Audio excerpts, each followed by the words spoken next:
तो गाइस कैसे हैं आप लोग। और ये पार्ट 3 है, पार्ट 3 है ये हमारी प्रिंसिपल ऑफ मैनेजमेंट की वीडियो का। अगर आपने पहले के 2 पार्ट नहीं देखे हैं तो प्लीज़ जाके आप देख लीजिएगा, तभी आपको ये और अच्छे से समझ आएगा। और बाकी चैप्टर 1 की हमने वीडियो बना दी है, आप वो भी जाके देख सकते हैं।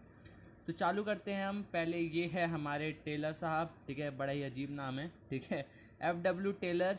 ये है, पढ़ने की कोई ज़रूरत नहीं है, खाली ये पता होना चाहिए कि ये एक साइंटिस्ट थे। जो पहले हमने हेनरी फ्योल के बारे में पढ़ा था, वो एक प्रैक्टिशनर थे, ठीक है, उन्होंने प्रैक्टिस करके करा था, पर ये हमारे साइंटिस्ट थे। ओके, ये आपको पता होना चाहिए। बाद में मीनिंग क्या है कि हर जगह साइंस अप्लाई करो, क्योंकि यार ये साइंस बैकग्राउंड से थे तो इन्होंने साइंटिफिकली सब कुछ बनाए हैं और साइंस को पॉइंट मतलब दिमाग में रखते हुए सब कुछ डिज़ाइन करा है, ठीक है गाइस। सो जैसा गाइज आप देख पा रहे होंगे अपनी स्क्रीन पे, प्रिंसिपल ऑफ साइंटिफिक मैनेजमेंट यहाँ पे देख सकते हैं आप, इतना सारा लिखा है, ठीक है। और यार एक बार इसकी रीडिंग जरूर कर लेना, ठीक है, रीड जरूर कर लेना। और इसका मैं अभी यहाँ पे की पॉइंट बता देता हूँ कि इसका एक ये की पॉइंट है, ठीक है, पढ़ लेना, बाकी हम आगे भी पढ़ेंगे ही। तो इसका की पॉइंट है येलो में जो मार्क कर रखा है। बाकी प्रिंसिपल्स ऑफ मैनेजमेंट मैं आपको बताऊंगा शॉर्ट ट्रिक इस बुक में कहाँ पे है, जहाँ से आप क्विक रिवीजन कर सकते हो और सीधे पॉइंट टू पॉइंट चीज़ें ले सकते हो ज़्यादा इसमें। और अगर आप उतना कर भी लेते हो तो इस टॉपिक के बारे में, ये जितने भी प्रिंसिपल है साइंटिफिक मैनेजमेंट के, वो आपको बहुत अच्छी तरीके से समझ में आने लगेंगे, ठीक है गाइस। तो चलते हैं हम आगे। तो गाइस अब हम आ गए हैं टेक्निक्स पे, टेक्निक ऑफ साइंटिफिक मैनेजमेंट। तो पहला है फंक्शनल फोरमैनशिप, ठीक है, ये टेक्निक इन्होंने दी थी, जिसके अंदर फंक्शनल फोरमैनशिप के अंदर क्या होता है कि हम अपनी क्वालिटी इंप्रूव करते हैं सुपरविजन की at a shop floor level. Shop floor level मतलब जो सबसे निचले लेवल है, सबसे नीचे की लेवल है, जहाँ पे एक्चुअल वर्क होता है, ठीक है, जैसे फैक्ट्री हो गई, कोई सा भी कारखाना हो गया, ठीक है, मतलब कारखाना फैक्ट्री को ही कहते हैं, ठीक है। तो अगर कहीं पे भी ऐसा सबसे जो नीचे के वर्कर्स है, ये उनकी कंडीशन इंप्रूव करने के लिए कि उन्हें कैसे सुपरवाइज करा जाए, कैसे उन्हें कंट्रोल किया जाए, ये उसके ऊपर वर्क करते हैं, ठीक है। और इसका की पॉइंट आप देख सकते हैं कहीं पे भी ये है इसका की point, quality of supervision eight shop floor level of factory, ठीक है। इतना काफ़ी, अगर एक्सप्लेन करने के लिए भी आता है तो यहाँ से यहाँ तक एक्सप्लेन कर देते हैं, तो इतना इनफ है, ठीक है। फिर उसके बाद आता है फंक्शनल फोरमैनशिप में कि हर एक बंदे को, जितना भी एक वर्कर है, उसको 8 फोरमैन से डिसीजन लेना पड़ता है। और ये वो 8 फोरमैन है, ठीक है, 8 फोरमैन है, जिसमें से 4 प्लानिंग इंचार्ज है और बाकी 4 प्रोडक्शन इंचार्ज है। और अगर आप ये एज इट इज़ फिगर अपने आंसर्स में लिखते हैं पेपर के टाइम, तो आपको बहुत फ़ायदा होने वाला है, ठीक है। फिर उसके बाद आते हैं रोल्स क्या है, कि काम क्या करते हैं। तो जैसा आप देख पा रहे होंगे, इसको आप एज इट इज़ याद करना पड़ेगा, और ये आता भी है गाइस, ठीक है। आपको डायरेक्ट पूरा पूछ लिया जाएगा कि टेक्निक्स बताओ या फोरमैनशिप क्या है, एक्सप्लेन, ठीक है। तो आपको क्या करना पड़ेगा, पहले आपको गाइस, जैसा मैंने पहले बताया कि ये पूरा एक्सप्लेन करो। फिर उसके बाद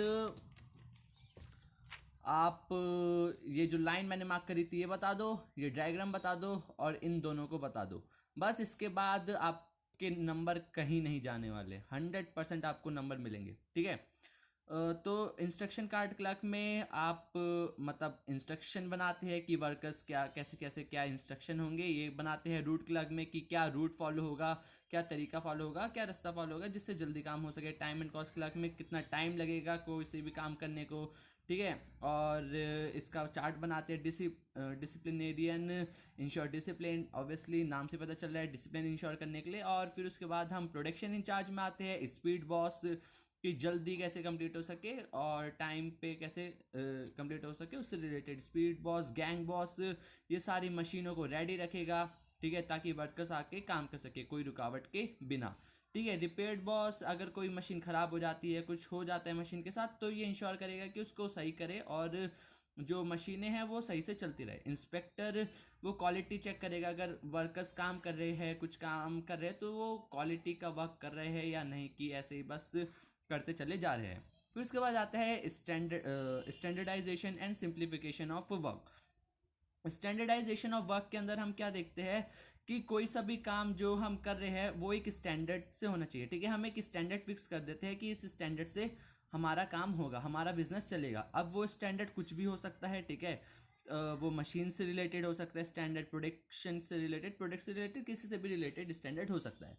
फिर उसके बाद आता है गाइस, इधर का पढ़ने की कोई ज़रूरत नहीं है, कुछ मतलब काम का नहीं है, ठीक है। उतना कर लिया तो काफ़ी है उसके लिए। सिंप्लीफिकेशन ऑफ वर्क, नाम से पता चल रहा है वर्क को सिंप्लीफाई करना, ठीक है। जितने भी सुपरफ्लूइडियस वैराइटीज़ है, साइज़ है, डायमेंशन है, उनको हटाना। जैसे एग्जांपल मैं दे के बताना चाहता हूँ, जैसे आपने सोप देखा होगा, तो सोप सिंपल सा होता है, ठीक है। अगर आप उसी सोप को किसी कार्टून की शक्ल में बना रहे हो, ठीक है, मतलब डॉल की शक्ल में बना रहे हो, ठीक है, टेडी बियर की शक्ल में बना रहे हो, तो उसको बनाने में मतलब बहुत दिक्कत आएगी, ठीक है। आपका कॉस्ट बढ़ेगा, ठीक है, साइज़ बढ़ जाएगा, कंटेंट जो मतलब चाहिए होता है, जितना मटेरियल एक्चुअली लगता है उससे ज़्यादा मटेरियल लगेगा, ठीक है।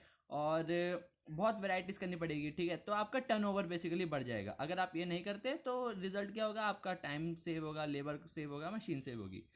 फिर उसके बाद आते हैं वर्क स्टडी टेक्निक के ऊपर। वर्क स्टडी टेक्निक क्या कहती है कि मेथड स्टडी के हम अंदर देखते हैं कि किसी भी काम को करने के लिए बहुत सारे तरीके होते हैं, ठीक है।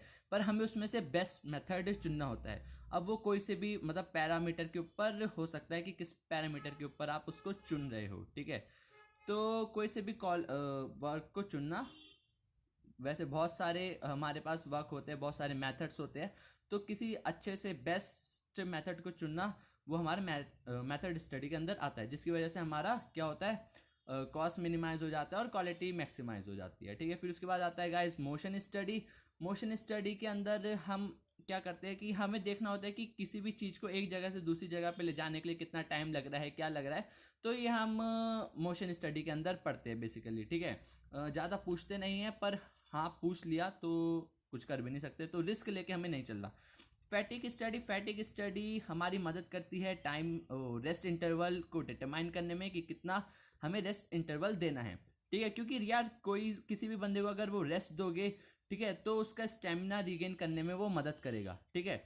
और फैटिक स्टडी की डेफिनेशन यहाँ पे है कि fatigue study seeks to determine the amount and frequency of rest interval in completing a task, ठीक है। तो जो मैंने बताया वहीं से पता चल गया, amount of frequency of rest interval, ठीक है, जिसका की पॉइंट था। ओके गाइज, फिर उसके बाद गाइज आते हैं टाइम स्टडी के ऊपर। टाइम स्टडी के ऊपर हम डिटरमाइन करते हैं कि कोई सा भी काम कितने स्टैंडर्ड टाइम में कंप्लीट होना चाहिए। एक वेल डिफाइंड सॉरी, एक रीजनेबल स्किल और मतलब अच्छे से करने वाले बंदे, जिसके पास स्किल हो, ठीक है, एफिशिएंसी हो, ठीक है, सही से करने के लिए, ठीक है, उस वर्कर के द्वारा, ठीक है। तो क्या कहता है, it is a technique to determine the standard time taken by the worker of reasonable skill and efficiency to perform a well defined job, ठीक है गाइस। बाकी का कुछ करने की जरूरत नहीं है, बस ये एग्जाम्पल है, तो एग्जाम्पल तो आप खुद भी बना सकते हो पेपर के टाइम पे।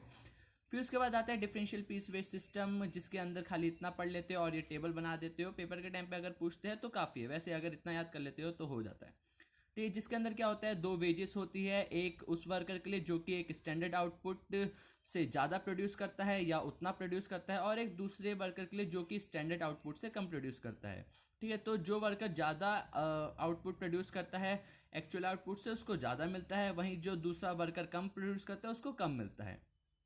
फिर उसके बाद गाइज हम आ जाते हैं कंपैरिजन में, ठीक है। कंपैरिजन में हम देखते हैं हैंडी फ्यूल और टेलर के बीच में कंपैरिजन क्या है, और ये चीज़ पूछी भी बहुत जाती है। तो गाइज सबसे पहले top level management and shop floor level of management.